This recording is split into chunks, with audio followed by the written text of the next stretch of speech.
Hello, my name is Jay, and today I'm going to be teaching you how to make tostones. So, first question, have any of you ever felt hunger before? Because I know I'm always hungry, and I, half the time, don't know what to make. I always want a quick snack. So, I'm going to teach you how to make tostones. They're really easy. I was taught this by my abuela growing up, and yeah, it's a very simple three-step process of making tostones. So first step, you want to get yourself a ripe green plantain. Again, this is what a darkened yellow plantain would look like. And yes, it is different from a banana. So these are what we're making. Basically like plantain chips or like potato chips, but made out of fried plantain. And so step one is really easy. It's just cutting and peeling these. So these do not just peel off like a banana. So you actually have to rinse them in water, not too much. Just have them wet. And what you're going to do is you're going to cut off the ends of the plantain because we don't need those, right? And then to peel the plantain, you actually want to cut down the side of the plantain. And then from there, you're going to peel it, but it makes it easier. You just already cut it. So I'm going to do that just to show you, and that's a little faster. So you're actually going to peel it down. It's not as easy as you think, but like the more you do it, like the easier it's going to get. And another quick tip to help peel the plantain is going around the edges of like the top of where you cut, and kind of just like give yourself a little spot to make your thumb go to peel it out. So while you are peeling, I already had this pre-cooked. So what you're going to do for this is you're going to put a little bit of vegetable oil in there and have it on low to medium high heat. And I got that from a recipe from Raina. And I just found it online. It was just a very simple recipe, pretty accurate too, I'd say, to how I grew up making tostones. So yeah, all you're gonna do is you're just gonna cut the plantain in about an inch long slices.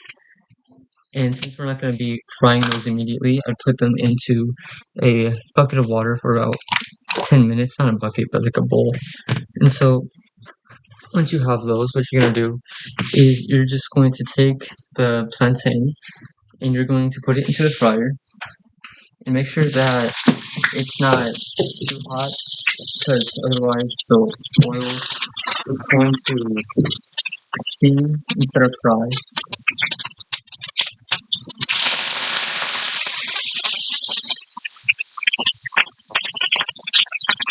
So next step is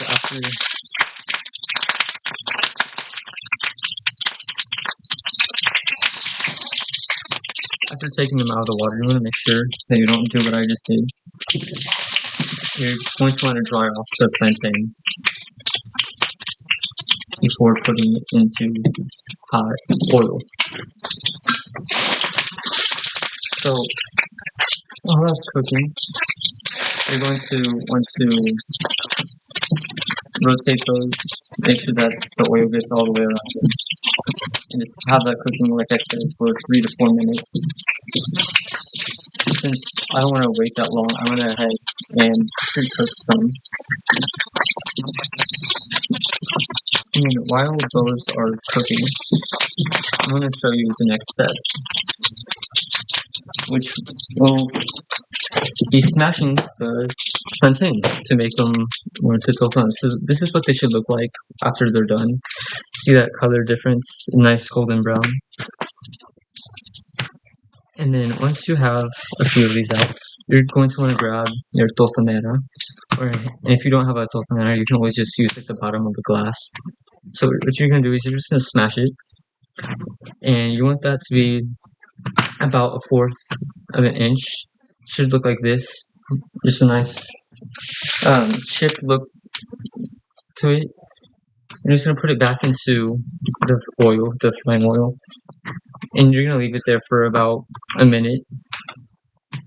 And what these are just double fried plantain, really. And it makes like a great side dish, a great snack, something easy that everybody's going to enjoy. And you don't want to overcrowd your pan either, because it will just cause like a whole mess, and yeah, you're just not gonna want that.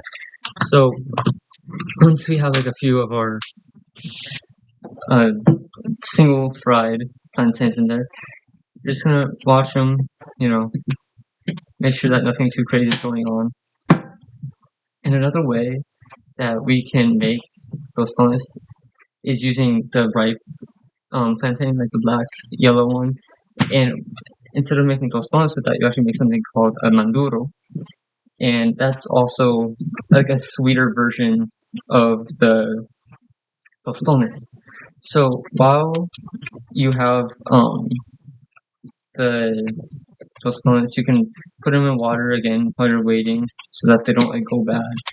But another thing that you can do is using garlic and lime and cilantro as well. You can make a very good sauce on top of the tostones. It's a very traditional, very easy way to make a sauce.